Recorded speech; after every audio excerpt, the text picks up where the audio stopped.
ভিক্ষা দিবেন?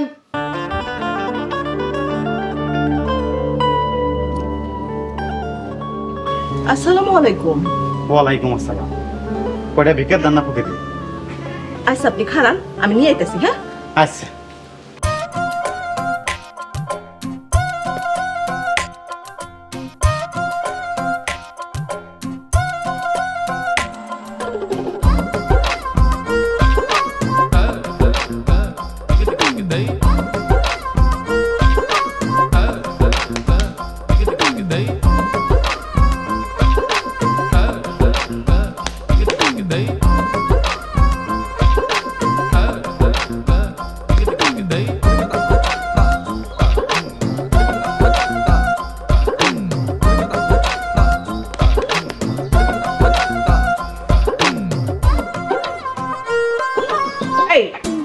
আপনি কি করতেছেন?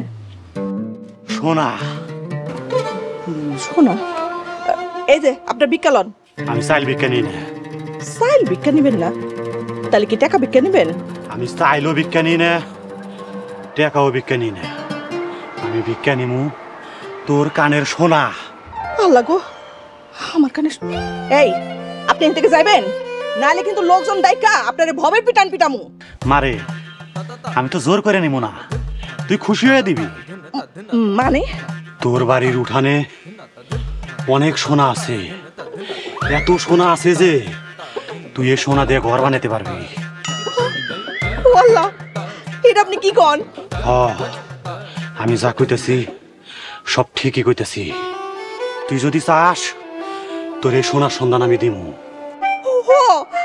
আমি চাই, আমি সোনা চাই, কিন্তু এর বিনিময়ে আপনি কি চান? আমি তেমন কিছু চাই না, তোর এই সোনার থেকে এক মুঠো সোনা আমার দিলেই হইব।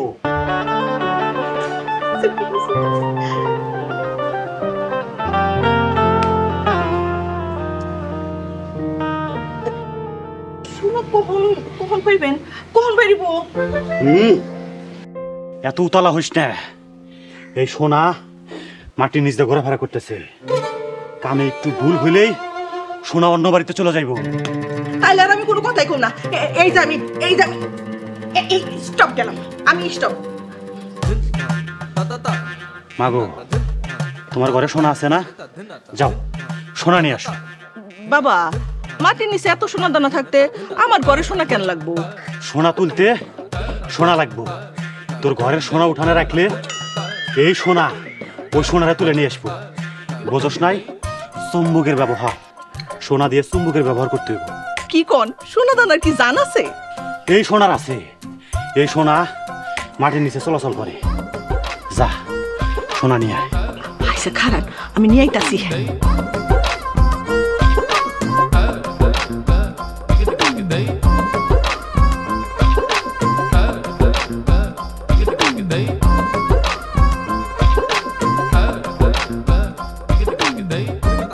বাবা, গরিব মানুষ, চলবো? চলবো।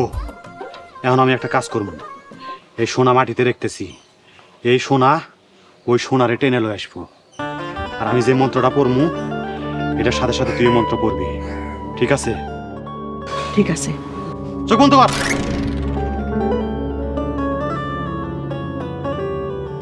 সোনা মাটি, সোনা মাটি, উঠে আসো সোনা ভাইটি। সোনা মাটি, সোনা মাটি, উঠে আসো সোনা ভাইটি। সোনা মাটি, সোনা মাটি, উঠে আসো সোনা ভাইটি। সোনা মাটি, সোনা মাটি, উঠে এসো সোনা ভাইটি।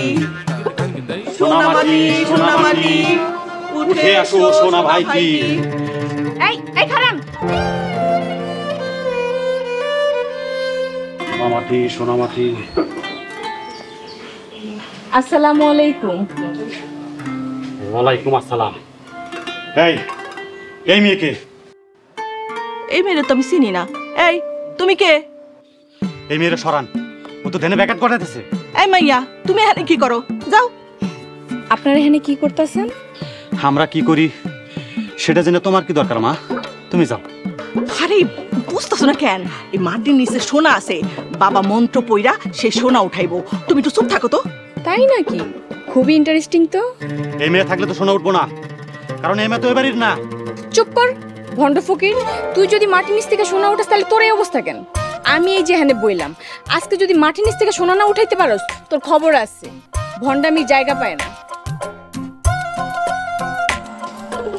আম্মা, আমি একটু লেট্রিনে যাব। লেট্রিনটা কোন দিকে? নো, সোনা না উঠায় কোনো হানে যাইতে পারবেন না। কাপড় নষ্ট হয়ে যাবে তো। কোনো সমস্যা নেই, নতুন করে আবার কিনা দিমু। আরে যাইতে দাও না মা, কাপড় নষ্ট করে ফেলাইবো। আন্টি আপনি বুঝবেন না, এই লোক এক নাম্বার ভণ্ড। এ আইছে আপনার ফাতে পালা আপনি সোনা গয়না চুরি করে নিয়ে যাইতে। আম্মা, এই ফাজিল মেয়ের কথা বিশ্বাস করবেন না। এই তুই কি যাবি? তোমারে আল্লাহ হায়াত দ্বারা করুক, তোমার মনের নেক বাসনা পূরণ করুক। আব্বা এই কখন থেকে খালি দোয়াই করে যাইতেছে, একটু নাম পরিচয় জিগান, কই থেকে আইছে, কি মতলব, কি নাম জিগান একটু। হায় আল্লাহ, কথা তো সত্য, নাম পরিচয় তো জানা হয় নাই। ও মা, তোমার নাম কি? তুমি কোথায় থাকো, কি করো মা? আমার নাম সীমা, অনার্স ফাইনাল ইয়ারে পড়ি। 2 গ্রাম পরেই আমার বাড়ি। মাশাআল্লাহ মাশাআল্লাহ, দেখছো কত উচ্চ শিক্ষিত। এরকম শিক্ষিত না হইলে এরকম সচেতনতা কি আসে? মাগো, তুমি কম কইরা হইলেও আমাকে 3 লাখ টাকার ক্ষতি থেকে বাঁচাইছো। কও তুমি আমার কাছে কি চাও? আব্বা এক কাম করেন, আমার যে স্বর্ণ গয়না বাঁচায় দিছে হেন থেকে অর্ধেক করে দিয়ে দেন। না না, আমার কিছুই লাগবো না। মানুষের উপকার করা যে কত আনন্দের এটা আপনাকে বইলা বোঝানো যাইব না। আমি এমনিতেই অনেক খুশি আছি। তাইলে আর কি, চা নাস্তা বানায় দেন, বেলা পড়ে যাইতেছে, খায়া বাড়ির যাক। না থাক, নাস্তা দিতে হইব না। সারাদিন কিছু খাই নাই তো, যদি সম্ভব হয় কয়টা ভাত দিয়েন। কেন মা, খাও নাই কেন? তুমি কি রোজা? না রোজা না, সারাদিন চাকরি খুঁজছি আর হাতেও টাকা পয়সা ছিল না। আম্মা তাড়াতাড়ি ভাত বহাও, ভালো মন্দ কিছু রান্ধো। খাইতে খাইতে তো রাত হয়ে যাইব, উনি বাড়ি যাইব কেমনে? আরে বাড়ির যাইবো কে, খাইয়া দে তোর ঘরে ঘুমাইবো। বাড়িতে চিন্তা করার মতন আমার কেউই নেই। আরে রিপা, ওরে নিয়ে চা পানি দে, আমি রান্নাটা চাপাই। দাও,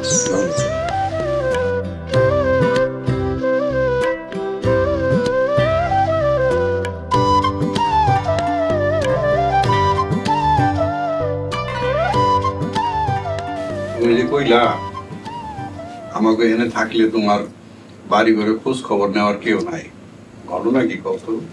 আঙ্কেল, আমার আব্বা আম্মা কেউ নাই, আমি এতিম। টিউশনি করে নিজের খরচ নিজেই চালাই। মাগো, এখন থেকে আর নিজের এতিম মনে করবা না। তোমার যখন মনে চাইবো তখনই আমাকে বাড়িতে চলে আসবা। এই যে আমাকে সবাই রে তোমার নিজের পরিবারের একজন করে মনে করবা। আচ্ছা, আমাগো রিপার তো একটা মাস্টার দরকার। এক কাম করলে কেমন হয়, সীমা আমাগো রিপারে পড়াইলো, এই বাড়িতে থাকলো, ওই বাড়িতেই খাইলো, রিপার লগেই ঘুমাইলো। মহিলা জায়গির আর কি। কথাটা কিন্তু রাকিব খারাপ কয় নাই। কইছে সীমা, তোমার কি মতামত? আমার লেগে তো খুবই ভালো হয়। তাহলে তো হয়ে গেল, কথা ফাইনাল। সীমা, কালকে সকাল সকাল উঠা তুমি তোমার বাড়িতে যাইবা। তোমার মাল সামানা কাপড় লতা যা আছে এটি নিয়ে তুমি আমাকে বাড়িতে চলে আসবা। আচ্ছা ঠিক আছে। তা আমার একটা শর্ত আছে, আমরা আপনারে এই পরিবারের সদস্য হিসেবে গ্রহণ করলাম, আপনারও কিন্তু এই পরিবারের সদস্য হওয়ার মতো করেই থাকতে হইব।